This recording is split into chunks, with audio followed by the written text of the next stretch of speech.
Olá, sejam muito bem-vindos a mais um episódio do AGCast, o videocast da AGCom, a Agência Experimental de Comunicação da IMB Morumbi.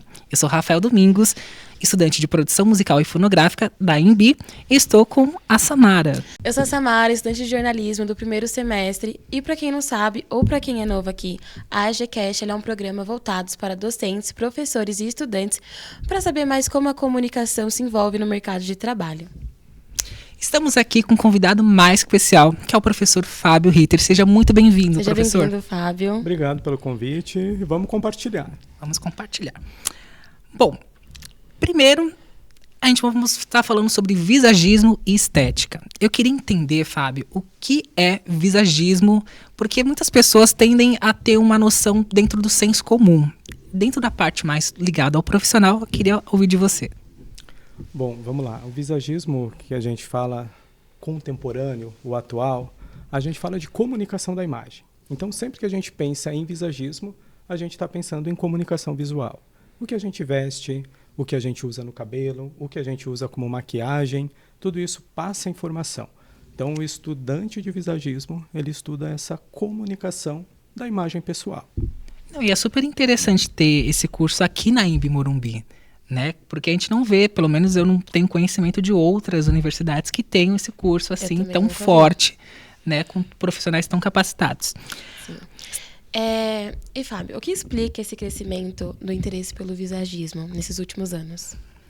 Como vocês comentaram, né, que só tem aqui, realmente esse curso só tem aqui na IMB Morumbi. Ai, tá vendo, gente? Ele surgiu em 2012, então a gente tem 16 anos de curso, se eu não me engano.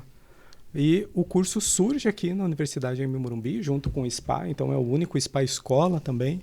E a gente está ali desde os 2012, eu entrei em 2014, eu sou praticamente lá do começo do curso. E perfeito você falar isso, que eu fiz uma tour hoje, para quem não sabe aqui, a gente está fazendo no estúdio da Moca. Fiz uma tour da Vila Olímpia, né?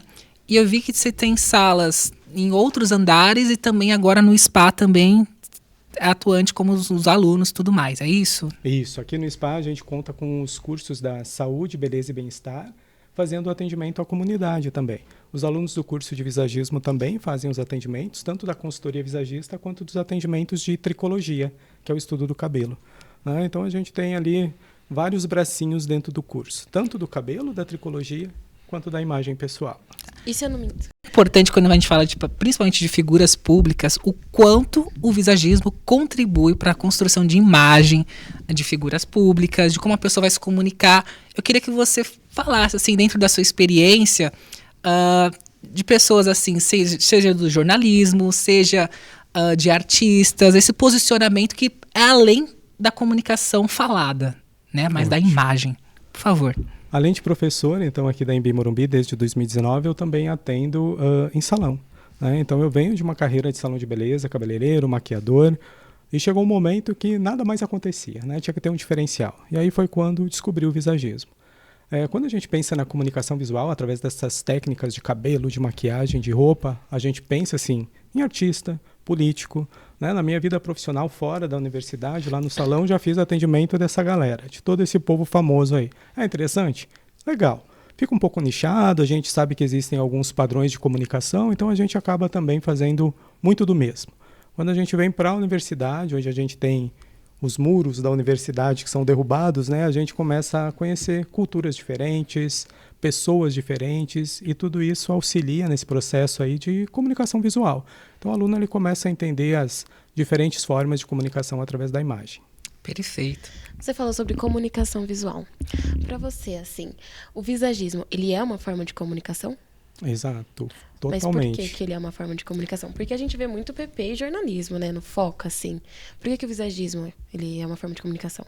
Quando a gente pensa que a minha imagem e a imagem de vocês agora está atingindo a galera lá de casa, e eles estão fazendo alguma análise da nossa imagem. Nossa, o Fábio está de jaleco. Nossa, o Rafael está de jaqueta. Você está de óculos. Todas essas informações que a gente tem da cor, do design, das texturas que a gente veste, tudo isso ajuda a gente a passar alguma informação. Os alunos, quando chegam aqui, a gente começa lá no primeiro semestre falando assim, da famosa entrevista de emprego. Né? Aonde você vai fazer a sua entrevista de emprego? E aí eu dou o exemplo do banco. Vou dar uma entrevista no banco. Preciso desse emprego, eu preciso me vestir de uma forma que eu atinja o meu objetivo. Só que vem a segunda camada, né? Qual é o banco? É um banco mais moderninho? É um banco mais formal? Então, como a gente se veste, como a gente quer passar essa informação visual pode ser estratégica. Então, os alunos passam a desenvolver esses projetos de imagem estrategicamente dentro do seu objetivo. Então, sim, a cor, a textura, tudo isso passa informações dentro de diferentes contextos. Perfeito. E eu vi aqui que você deu início ao Seminário Internacional de Visagismo, que é chamado de Simvisa, e ele nasceu no momento da pandemia da Covid. Como é que foi, né, dar esse passo, esse início num momento tão incerto de tantas preocupações? Conta pra gente, por favor. Acho que o Simvisa, ele surge em um momento, como você falou agora, né, de muita dificuldade. A gente não tinha aula presencial, a gente estava remoto, e os alunos muito questionadores, né, como que a gente vai fazer os nossos eventos? O curso de visagismo, o curso de maquiagem e de estética, a gente tem bastante ação social. Então, como que a gente poderia suprir essa necessidade fazendo remotamente? Então, o Simvisa veio dessa ideia de aproximar mesmo que remotamente os alunos e a gente trazendo convidados do Brasil e do exterior para palestrar, para falar sobre imagem pessoal. Então, na primeira edição, a gente teve, inclusive, uma consultora de imagem lá da Espanha participando, falando sobre dress code. A gente teve ex-aluno palestrando aqui também, que já era formado, veio para contribuir. E a gente teve, assim, uma expectativa como eu posso falar para vocês? A expectativa foi superada. Né? A gente teve mais de 800 pessoas online assistindo o Simvisa. Foi no YouTube, se eu não me engano. E para o Simvisa 2 o negócio foi crescendo, foi muito interessante. Para vocês verem como o visagismo e estética está em alta, sempre esteve, né? Mas aqui na Embi, tendo como um curso, né, de ensino superior, né? Eu também gostaria de saber, assim, que eu vi pelas salas de aula que eu passei, para você também contar como que é na sala de aula, os equipamentos, porque eu vi que tinha espelhos, tem todo um equipamento, né? Eu queria que você compartilhasse como professor os equipamentos da sala de aula.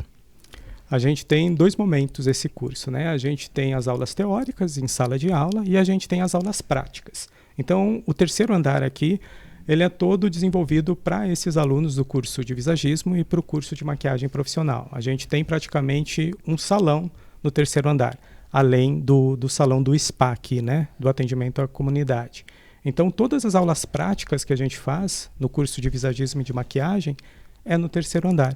Então, o aluno parte para a teoria, conhece a teoria, desenvolve essas bases teóricas para depois a gente praticar em modelos, em convidados, no terceiro andar. Então, a gente faz os atendimentos lá com os protocolos de visagismo, além dos protocolos de terapia capilar, como tu falou, dos equipamentos, né? Então, a gente tem todos os equipamentos também para fazer análise do couro cabeludo, do cabelo, dos tecidos de coloração pessoal. Então, é um universo bem legal. Em 2026, aconteceu o quarto Simvisa, certo? Para você, o que marcou essa edição em relação às passadas? O que se destacou para você? Bom, conforme eu falei antes, as 2 primeiras edições foi estritamente online. Na terceira, a gente passa para o presencial, então a gente fez híbrido, na verdade, metade das palestras presenciais e a outra metade no YouTube. Agora, na quarta edição, que a gente teve em 2026, ele foi totalmente presencial. E os desafios são como qualquer outro evento que a gente tem em presencialidade, né? Eu, como professor, e também sou professor TI do curso, aquele que auxilia a coordenação, o projeto fica todo comigo e com os alunos que participam de um projeto de extensão para desenvolver ali com os convidados, recepção, os cartazes, a divulgação. Então, os alunos também ajudam um pouquinho nesse projeto. A maior dificuldade agora que a gente teve no Simvisa 4, e acredito até por uma loucura da minha cabeça, que eu queria fazer uma exposição durante o seminário. Então, a gente teve que trazer materiais lá da minha pesquisa de doutorado para a gente trazer como uma forma de exposição durante as palestras. Então, a gente tem os vídeos do Simvisa, né? A galera está palestrando e está rolando a exposição atrás. Então, foi dificultoso, mas foi muito interessante de ver o resultado final da exposição da história do visagismo. E conta pra gente como foi a construção do tema beleza, imagem, cultura e território. Bom, o visagismo ele surge lá nos anos 90, anos 2000, ele vem muito fechado, né? A gente tem um visagismo que se alimenta dos padrões ali, como a gente falou, né? E o que era divulgado era só um padrão branco, um padrão eurocêntrico e tudo muito fechado. Dentro da universidade, quando a gente fala de visagismo contemporâneo, a gente traz esse aluno para se alimentar das outras culturas. A gente tem beleza preta, a gente tem beleza indígena, a gente tem diversas belezas que esse aluno precisa se alimentar. Questão cultural, antropológica, sociológica. E quando a gente pensa num tema central, né, para um evento, nada mais representa o Senvisa e a diversidade que a gente pensa na imagem, né, através da cultura, do território e da beleza. Foi daí que surge o tema central e todas as palestras giraram em torno disso. Perfeito. E durante o seu doutorado, você fez uma pesquisa que resultou na exposição do 1937, O Nascimento do Visagismo, certo? Resgatando documentos históricos importantes sobre a origem da área. Para você, como foi o processo de investigação e o que mais te surpreendeu nessas descobertas? Eu ainda estou fazendo, né? Eu termino o ano que vem, no comecinho do ano que vem, eu finalizo o doutorado. Se Deus quiser, eu tô que nem vocês agora no final de semestre. Vai acontecer. Tá? Os cabelos. Eu tô no primeiro. Final de semestre, a gente uma correria sem fim, sabe? Exato. Então eu tô nessa também. Então, o material que a gente fez a exposição, né, da história do visagismo, ele parte muito desse resgate histórico que eu trago da minha tese. Né? Então, acesso aos documentos, é que vocês não são da área do visagismo, mas a galera que é da área ali fica muito em dúvida, né? Onde surgiu? Quem foi que inventou? Quem criou? Então esse resgate histórico ele vem muito para suprir essa necessidade. Para vocês pensarem, lá em 2020, a gente tinha um livro de visagismo só em todo o mercado. 2020, ontem. Era ontem. Ontem. E hoje a gente tem já algumas obras a mais, né? Então eu faço os alunos publicarem, inclusive através da revista Visagismo. Eu consegui lançar um livro no final de 2020 também sobre esse visagismo contemporâneo. Então a gente tinha ali muito fechado essa relação da imagem e ainda muito problemática, muito cheio desses padrões eurocêntricos, né? E a gente pensar em beleza no Brasil é pensar em diversidade. Então os alunos vêm se alimentando muito da revista e dessas questões que a gente traz aí das pesquisas do doutorado, a história do visagismo, como surgiu, para onde a gente está caminhando e qual é o futuro do visagismo, né? E é importante aqui ressaltar que o professor foi fundador e editor-chefe da revista Visagismo. Comenta um pouco mais sobre. A revista surge dessa necessidade, né, da falta de material para esses alunos pesquisarem. Então, quando eles liam essa literatura mais defasada, estava lá toda padronizada, que tem que ser isso, tem que ser aquilo, formato de rosto, formato disso, formato aquilo. E como que a gente pode se nutrir em 2026, pensando nessa diversidade através de outros pesquisadores, inclusive os ex-alunos que saem do curso e partem para uma jornada acadêmica também. Então existe ali um pensamento dos alunos pensando que eu venho fazer o curso de visagismo para ficar só no salão.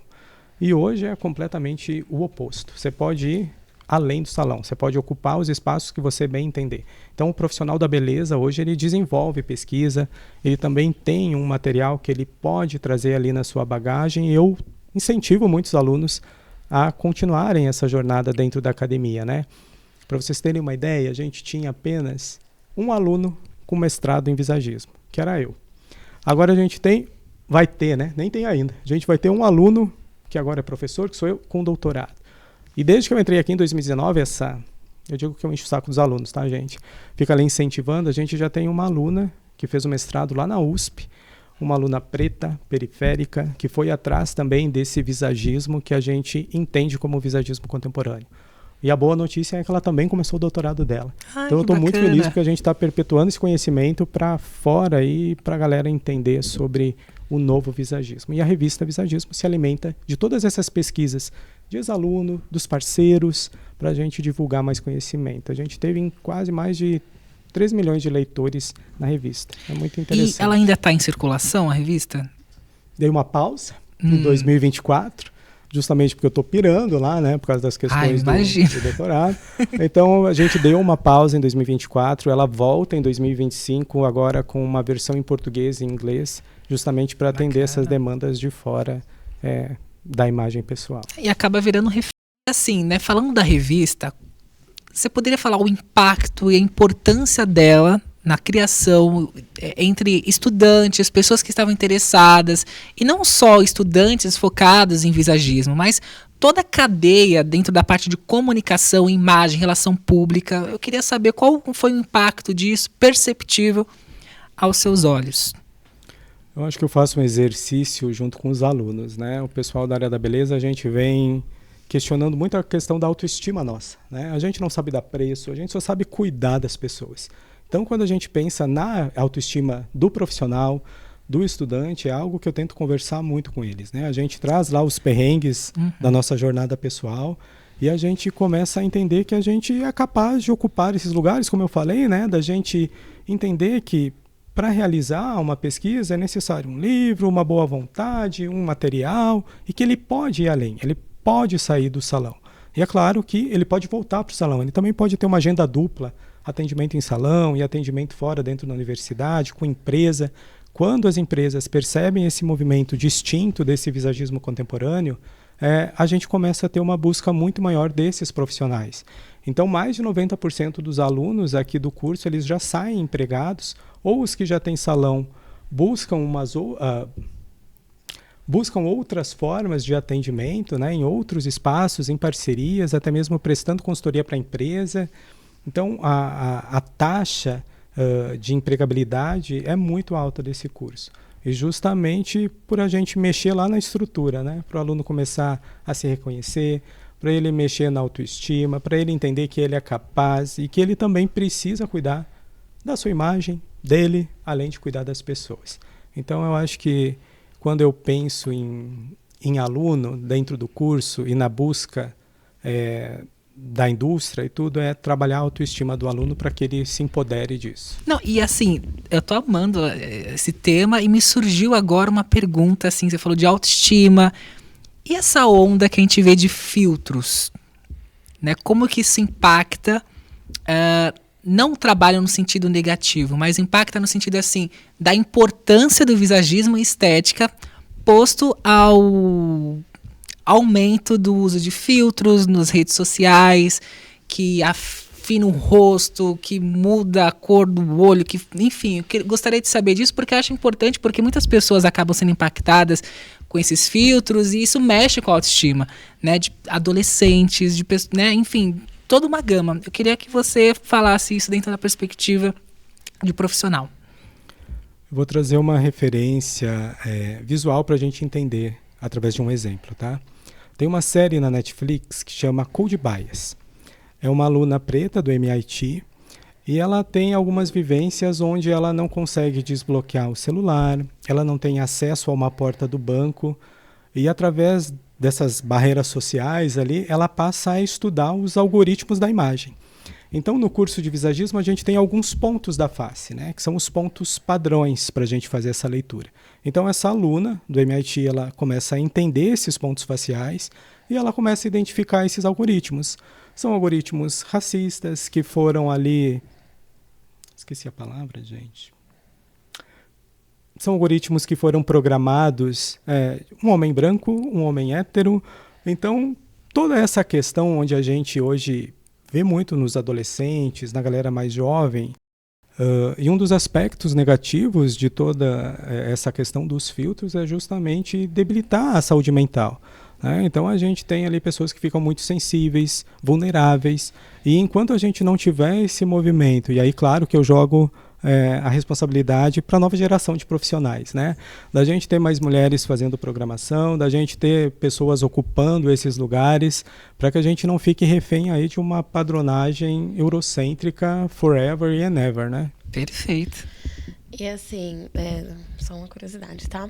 Durante seu doutorado, durante sua especialização, você fala muito sobre autoestima. Queria saber se você já lidou com algum caso, assim, de uma pessoa que entrou pro curso, mas não tinha autoestima, não sabia muito bem o que era. Como que você lidou com isso? Dentro da sala de aula, eu acho que todos os dias eu recebo feedbacks de pessoas, de histórias incríveis. E a minha vida mudou, né, através da educação. Então eu trago sim esse poder do aluno, essa importância do aluno, porque eu sei que ele está aqui dentro pelo sonho de mudar a realidade dele, né, através da educação. Da sala de aula, não vou te contar porque os alunos vão ficar sabendo, tá? E são tudo fofoqueiro. Então eu vou te contar de uma experiência pessoal minha quando tu me pergunta sobre algo que me impacta, né, dentro da sala de aula, eu prefiro te contar algo que me impactou dentro do salão.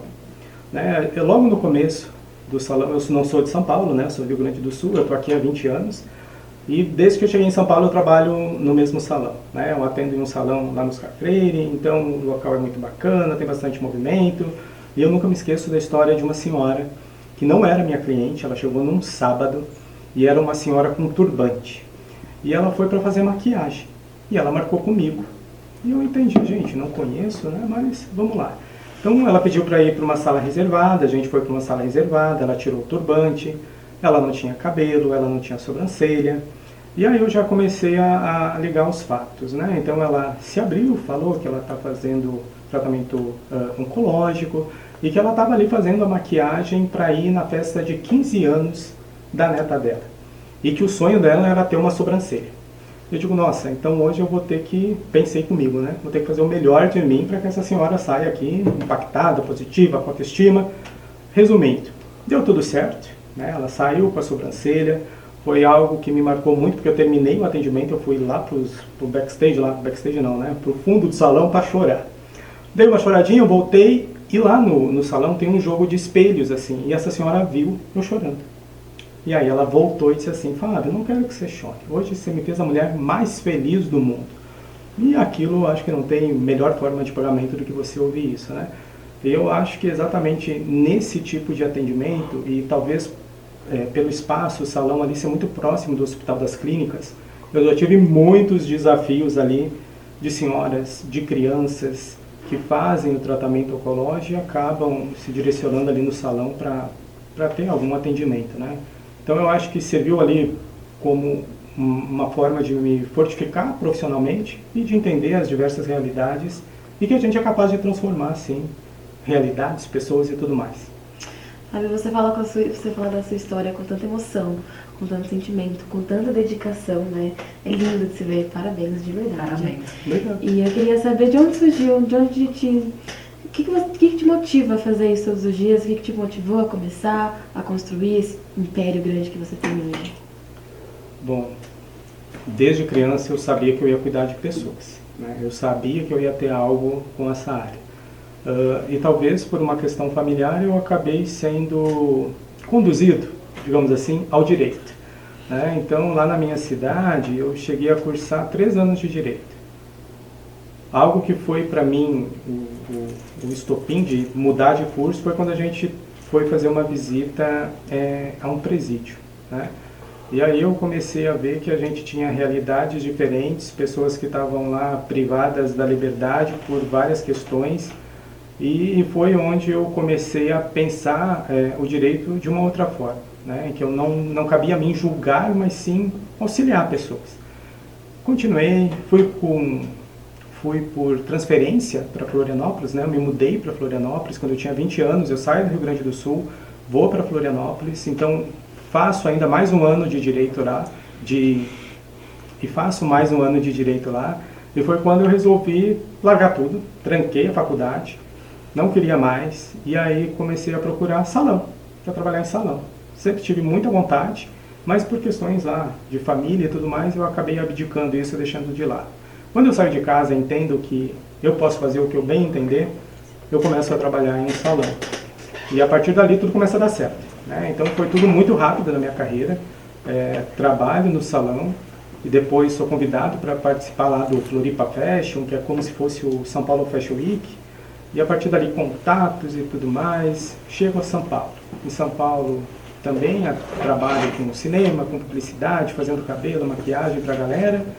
E quando chega lá o momento que eu falei para vocês de, meu Deus, já fiz tudo que eu tinha para fazer dentro de um salão, o que eu vou fazer agora? E aí, a família da minha mãe é toda de professores, são 12 irmãs, 12 professoras. Eu digo, gente, eu gosto de cuidar, vou ensinar. Cuidar é uma forma, ensinar é uma forma de cuidar, né? E foi aí que eu mergulhei mesmo, a partir de 2019, dentro da universidade, na carreira acadêmica, na graduação, na pós-mestrado, e estou batalhando aí. E obrigado, assim, eu amo o que eu faço e eu acho que vocês também amam o que vocês fazem. Com certeza, é muito bom e inspirador também ouvir dessa história. E assim, dentro das suas experiências e, enfim, toda a sua trajetória profissional, é bom também, né, conhecer quem está à frente também do Seminário Internacional Simvisa. E assim, pensando agora que voltou também, qual é o próximo passo? Será que a gente pode saber quais são os próximos passos que você pensa dentro do contexto também atual, né? Pensando em visagismo e estética do Simvisa. O Simvisa, ele acontece sempre no mês de abril, né? Então, para 2027, a edição é em abril. A gente não fechou a data ainda, mas o mês será abril, porque o mês de registro da palavra visage lá na França foi em abril. Então, a gente mantém esse cronograma do seminário sempre no mês de abril. Para 2027, os pedidos são muitos para que ele volte no formato também online, né? Então, a gente vai ter alguns desafios aí para a quinta edição, mas ela vai acontecer, vai ter convidados, a gente vai fazer um burburinho aí, vocês estão todos convidados para 2027, em abril, participar do Simvisa, tanto presencial quanto online. Com inclusive certeza, vocês. com certeza, lógico. Já tô amando aqui o tema, vou participar. Nem sabia, minha, tô super interessada. E convidar vocês para os atendimentos também aqui, Ai, né? gente! No terceiro andar, avaliação de tricologia, consultoria de imagem, coloração pessoal. Vocês podem ir lá no terceiro andar, o famoso terceiro andar, e participar dos atendimentos. Ai, eu vou marcar, gente. O pessoal ali também vai marcar. Convidado, gente. Todo combinado. E vocês que estão aí assistindo, também venham conhecer também aqui, né? É aqui na Moca mesmo, né? É aqui na Moca. Então, Moca. gente, só vir aqui na Moca, procurar pelo professor Fábio, já vai dar tudo certo, né? Perfeito. Em um post no seu Instagram, você analisou o visagismo do Wagner Moura no filme O Agente Secreto. Na sua opinião, o filme é uma aula sobre visagismo? Olha, esse post deu o que falar, viu? Porque a chefe da maquiagem compartilhou ele e eu conversei com ela pelo Instagram. Então foi super interessante assim ver a proporção que tomou o post, sabe?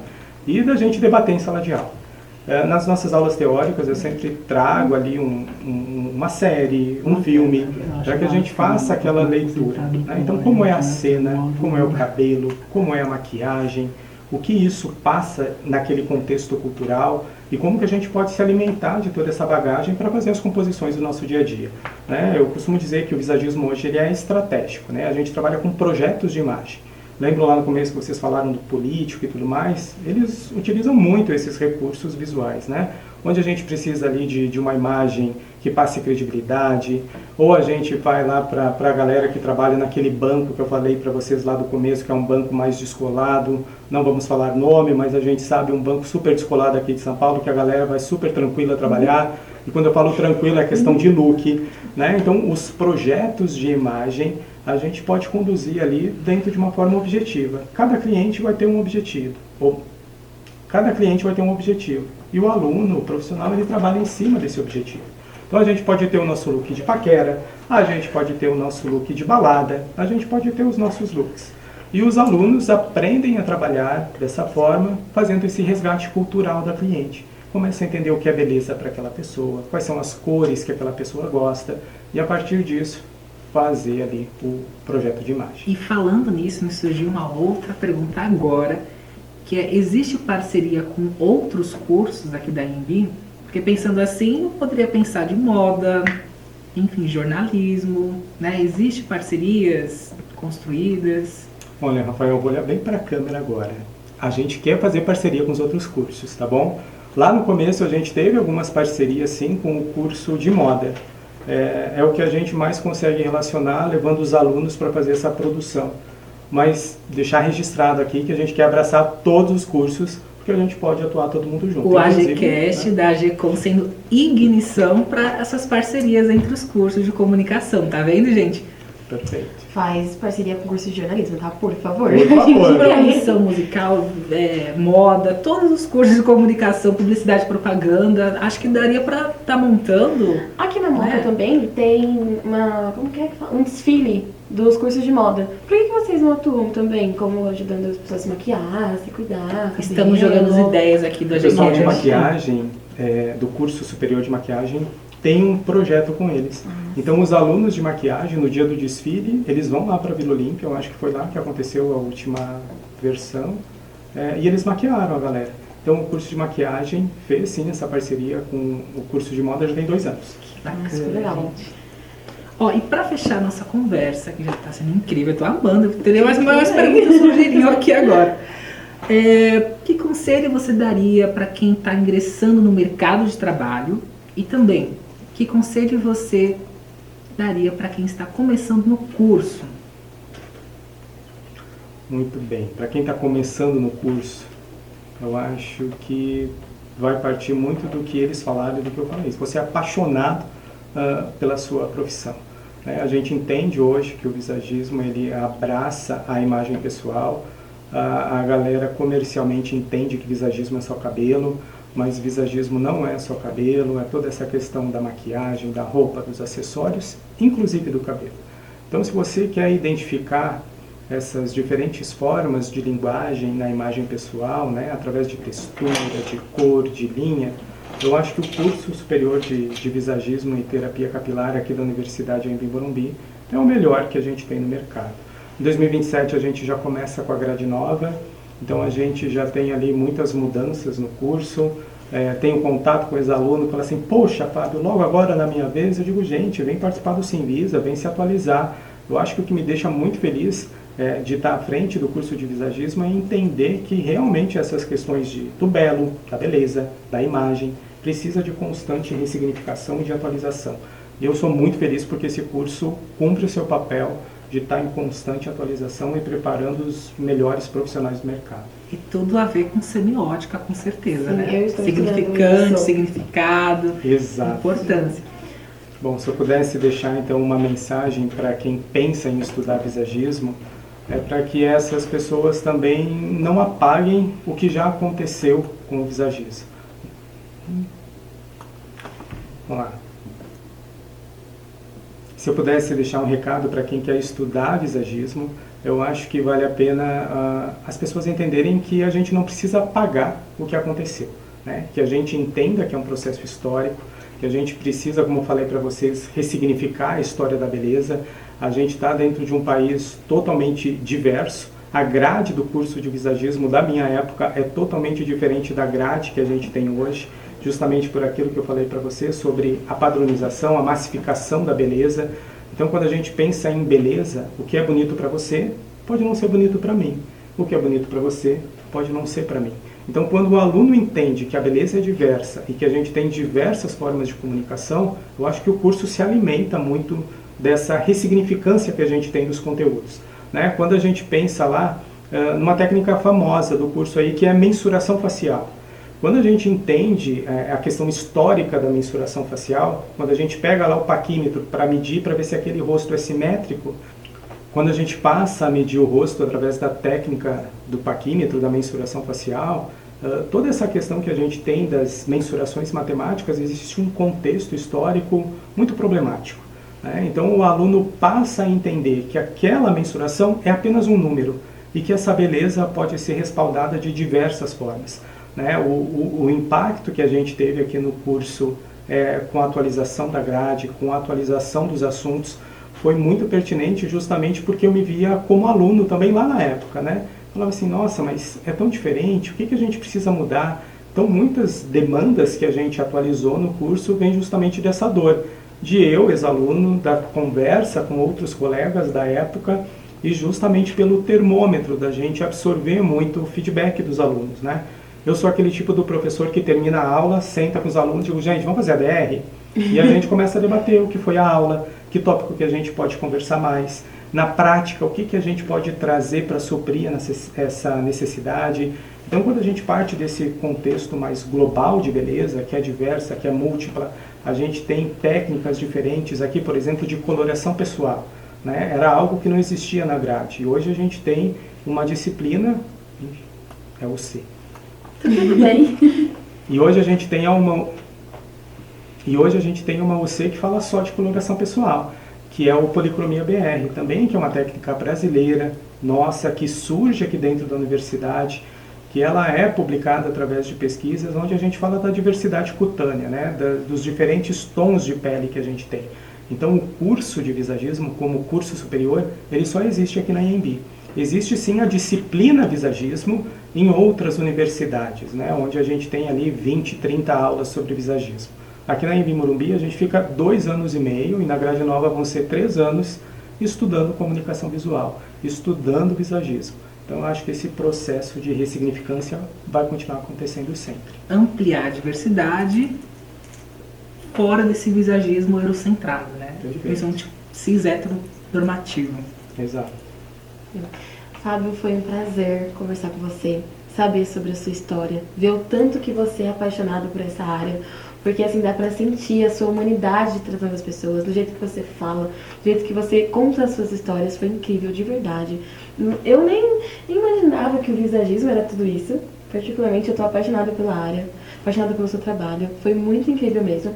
E antes da gente encerrar, eu quero pedir pra você, pro Rafa e pra mim, deixar as nossas redes sociais, né? Caso alguém queira continuar essa conversa, bater mais um papo e saber mais sobre a nossa área, certo? Certinho. Por favor, pode começar, professor. Bom, você me encontra nas redes sociais, em todas elas com o mesmo nome, tá? É fabioritter.visagismo. O Ritter é com 2 T's. Bom, vocês podem me encontrar no LinkedIn como Rafael Domingos e no Instagram como @rafaeldomingos com 2 As. E lá a gente pode bater um papo sobre produção musical, comunicação e mercado.